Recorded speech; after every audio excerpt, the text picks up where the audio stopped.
All right, girlfriend, here we are, 1965, 12:22 at 1805 hours p.m., 10:05 p.m.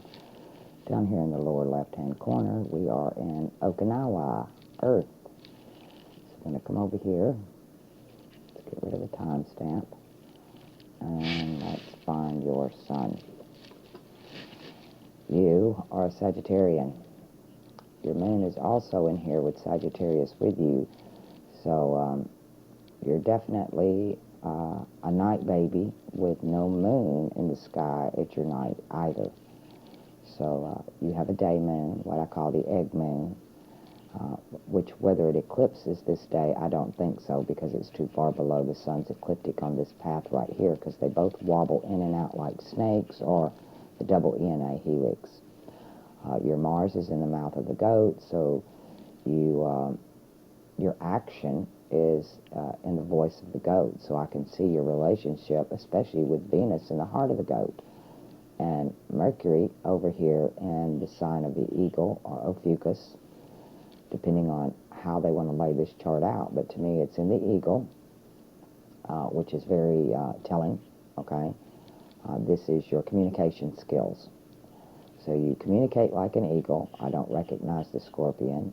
Your sun and your moon is in the fire sign, and also you can see the sun is in the Milky Way galaxy. So it's the time of the birthing of the sun. And this is where the sun is supposed to be on Christmas, because it births out of the Milky Way galaxy. So you can see how they've locked our calendars just looking at this part right here. So we'll move on around, and you have Saturn and the living waters of the water bearer. I call this the well of souls. And Saturn rules Capricorn and Aquarius. So it's very comfortable here in its own, one of its houses. Even though Aquarius is the water bearer, it is an air sign. I see nothing in Pisces, nothing in Aries. You have Jupiter over here in Taurus, almost completely over the moon pillar of the Freemasons temple, which is beautiful, because I do believe Taurus likes Jupiter. They work well together. Nothing in Gemini but Vesta. You can look all this up in your Vedic astrology. Please stay away from Western. You will be deceived. Uranus in Leo. Nothing in Virgo. Let's find out where your Neptune,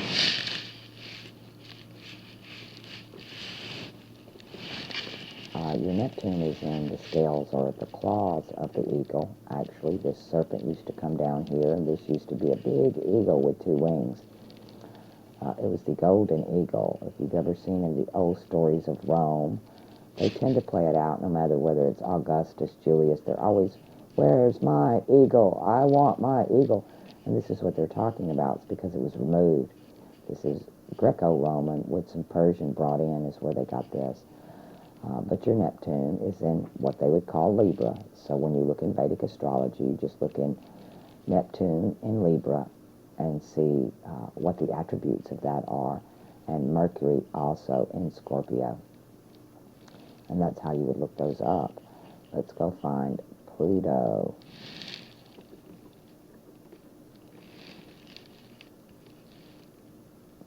Pluto in almost on the cusp, but I'm going to say Pluto in Leo. Almost right on the cusp. You're on that game changer level. Mine is just about right here beside yours. I was born just at the beginning of 64, so almost 2 years.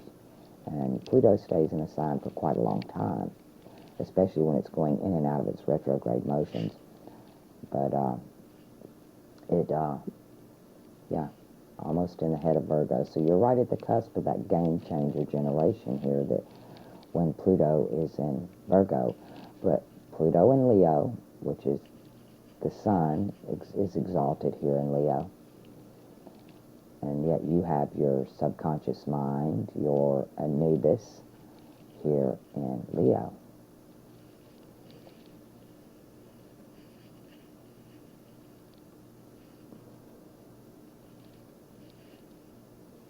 but you are definitely a Sagittarian with your sun in the Milky Way. You just don't get any prettier than that, because that's the true birth of the sun god, Horus, or Apollo, or however you want to look at it. This is what we actually celebrate on Christmas. But he's in the sign of fire now, not in the sign of cardinal earth back over here, but in the sign of the fire. And of course, you notice the Sagittarian's got one eye closed, because usually he's pointing at the heart of the scorpion, which was the heart of the eagle at one time. So that's very telling. And then the laurel leaves down here that the Caesars all wore. And now you find the sigil over the United Nations symbol, right? Whenever you see this symbol, it's evoking this. It's evoking the Sagittarian, the fire sign. Very powerful action coming out of the mouth of the goat there, but being as your goat does speak from the heart, but with a masculine voice of authority, the cardinal of earth. That is quite telling. So your videos should do very well with this going on, especially with Saturn over here in the conjunct house coming from the living waters. I mean, you got all three of them here just lined up pretty as three peas in a pod. So you don't have any influence of Pisces and Aries. This is the I am and the I believe. So you don't have any of that construct to influence you. And the sign of I will, you only have Jupiter, who is actually leaving that sign, but this is will I am. When you say Taurus and Aries, you're saying William, will I am, and then Pisces, I believe. But Aquarius is I know, right? It's the sign of I know. So to have Saturn there is, yeah, you know all right. And just by opening your channel up, and I've watched several of your videos when my subscription gives it to me, and sometimes I just go over there to pop around. But I can tell, yeah, you know, girl, or you're going to know more today. I will throw it in the Arabic for you, just so we can take a look at the pictures. This is a free program, Stellarium.org. I encourage you to download it for yourself and just play around, click the buttons. I have a playlist with the tutorial on it so that you can see. And of course, you see here how the tail doesn't extend all the way out. So that would clearly leave you your Deneb there in Leo, not Virgo. So your Pluto is definitely in Leo. Your Neptune is in the scales. It's actually in the right scale, or the right claw of the eagle. Your Mercury is definitely in the eagle. In this one, not Ophiuchus, so we can definitely call it Scorpio if you're looking it up. But remember, this used to be an eagle, and this was its two claws. And we've been deceived by the paintings. More beautiful picture here of how this works out. You can see how they replaced it. You see the little heart there at the top of this necklace. Okay, get a more identifiable as to what this is. Your moon is on the bow. Of course, it's a day moon with the sun, because you're a night baby. So you don't even have the moon in your sky at night. If we flip this around to the other side, all of these are in the night, because it's 10, and they went down. So you're pretty much looking at, in your night sky when you were born, you've got Jupiter. And maybe Pluto and Uranus. Uranus is also in Leo.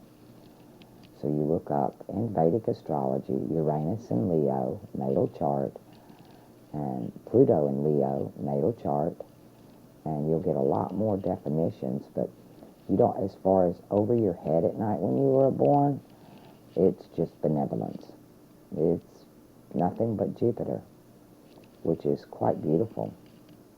And being as you switch the signs, you can see it's coming right out of the horns. Right out of the horns of Taurus here. Get a slightly different view of it. And this one, all these houses are broken down into 30 degrees, so it's hard to tell. As you can see, Cancer looks like a really small sign, but it's not. Let me pause here for just a second. Okay, sorry about that, girlfriend. I hardly ever get a phone call. That was really weird, but I hate being interrupted on a video, but it wasn't going to shut up until I answered it. I hope I've answered enough of your questions, or at least help you to understand what sign you were actually born under, so that you get a better idea of who you are and what all these attributes mean. And I clearly see your connection with Capricorn because of your masculine and your feminine. Your love and your action are here. And you see in the Arabic, it's got your Mars literally almost in the head of the goat.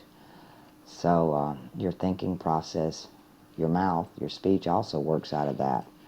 And then you can invoke this Mercury over here in Scorpion, which is dead over the head of the Scorpion, or as I've told you before, it's actually the Eagle. I don't see a whole lot more that I can convey to you. Saturn slightly falls out of the water here, but again, that's just a painter's brush and how they do the words, but still clearly in the sign of Aquarius, where it should be. Very comfortable in that house. No Pisces, no Aries influence, no Gemini influences, no Cancer influences, no Virgo influences. And you have Neptune in the scales in Libra, and Uranus and Pluto in the Lion. And those are your factors that are going to pertain to your personality, your future, your destiny, your calling, your purpose, and it just defines who you are. I hope that helped. If you have any questions, let me know, or go online and find you a good Vedic astrologer, preferably one that's not pulling down this 13th sign so they can stay in the 12 square program, and you'll get a lot more clear. But all this is fixing to change. They're repainting the zodiac as we speak. It's being redone, and I'm really curious as to what they're going to pull down in here next. But for the time being, this is what we have to work with, and this is you. You have an arrow and a bow and a pony and a beautiful, beautiful sun sitting in the Milky Way, ready to be born into a whole new world. And that's special there alone.